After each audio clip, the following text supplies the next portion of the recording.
Viewers, Facebook এখন নতুনদের ছড়াছড়ি। যারা আগে ফেসবুক নিয়ে সমালোচনা করতো তারাও এখন ফেসবুকে চলে আসছে ইনকাম করতে। যারা আগে অন্যরা যারা ইনকাম করার জন্য চেষ্টা করতেছিল বা পপুলারিটি অর্জন করার জন্য চেষ্টা করতেছিল তাদের নিয়েও সমালোচনা করতেছে। কিন্তু তারা আদৌ জানে না কিভাবে ইনকাম করতে হয়।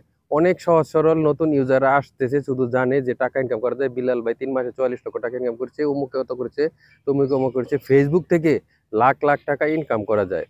সেজন্য অনেকেই হুমড়ি খেয়ে পড়েছে। কিন্তু আসলে তারা আদৌ কিছু জানে না কিভাবে ইনকাম করা যায় বা কি ধরনের কনটেন্ট দেওয়া লাগে, কনটেন্ট কিভাবে তৈরি করা লাগে, ভিডিও কিভাবে এডিট করা লাগে, এইসব বিষয় নিয়ে আজকে কথা বলবো। আমি দেখেছি আমার সাথে বা আমার পাশে বা আমার প্রতিবেশী, আমার অফিসে যেখানেই থাকি, সে শুধু এখন সবাই ফেসবুকে কাজ করার জন্য উদগ্রীব হয়ে পড়েছে। কেউ টাকা ইনভেস্ট করে দামি ফোন কিনছে, টাকা ইনভেস্ট করে দামি ক্যামেরা কিনছে, ল্যাপটপ কিনছে, আবার কেউ মাইক্রোফোন কিনছে, আবার কেউ এখন ডিজিটাল কার্ড কিনছে, যে ডলার দিয়ে লাইভের মাধ্যমে সে স্টার সেন্ড করবে এবং ফলোয়ার গেইন করবে এবং ইনকাম করবে। আসলে কি এভাবে ইনকাম করা সম্ভব? সে এটা এখন ও জানে না। আপনি যত ট্রেনিং করেন না কেন, আপনি ফিজিক্যাল যেই ও এক্সপিরিয়েন্সটা, এটা যদি আপনার ফেসবুক সম্পর্কে বা কন্টেন্ট ক্রিয়েটর সম্পর্কে না জানে থাকেন, তাহলে আপনার দ্বারা এখানে পসিবল হবে না আপনি ইনকাম করতে পারবেন।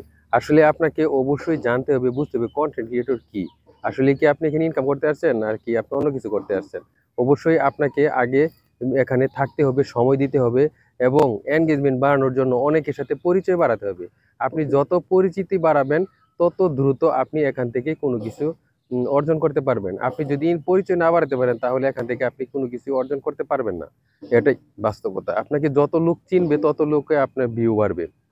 যেরকম থরসুস বিল্লাহ ভাই, এখন তাকে সবাই চিনে প্রায়। ফেসবুক যারা ইউজ করে প্রায় সবাই চেনে। তার ইনকামও বেশি হয়।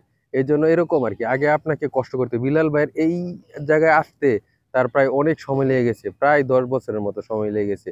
সেও কিছু জানতো না। সে শুধু তার মেধার গুণে এখানে চলে এসেছে। তাই আপনাকেও ঐরকম মেধা তৈরি করতে হবে। আপনি চলে আসলেন ইনকাম করার জন্য হলো না। আপনি কি আছে আপনার ভিতরে, কি বিষয়ে আপনি পারদর্শী সেই বিষয়ে আপনাকে বাড়াতে হবে।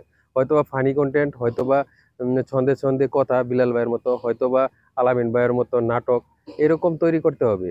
বা অথবা ভালো ভালো কথা, অথবা কোনো উদ্ভিদ বিষয় নিয়ে কথা বলা, অথবা ব্লগ, বিভিন্ন আপনি জায়গায় ঘুরতে গেলেন, আপনি ভিডিও বানালেন, এরকম ভিডিও তৈরি যদি করতে পারেন তাহলে আপনি আগাতে পারবেন। আশা করি বুঝতে পেরেছেন। যদি না বুঝতে পারেন অবশ্যই কমেন্ট করবেন, আমি আপনাদের কমেন্ট উত্তর দেওয়ার চেষ্টা করবো। ভালো থাকবেন। আল্লাহ হাফেজ। আচ্ছা, আশা করি ৩ মিনিট কমপ্লিট করি, যেহেতু ৩ মিনিট আছে। আপনারা যারা আছেন অবশ্যই আপনারা ভিডিওটি শেয়ার করুন এবং আমার পাশে থাকবেন। আমার আসলে অনেকগুলো ভিডিওতে ভিউ হয়েছে কিন্তু এখনো কন্টেন্ট মনিটাইজেশন সেটআপ দিচ্ছে না।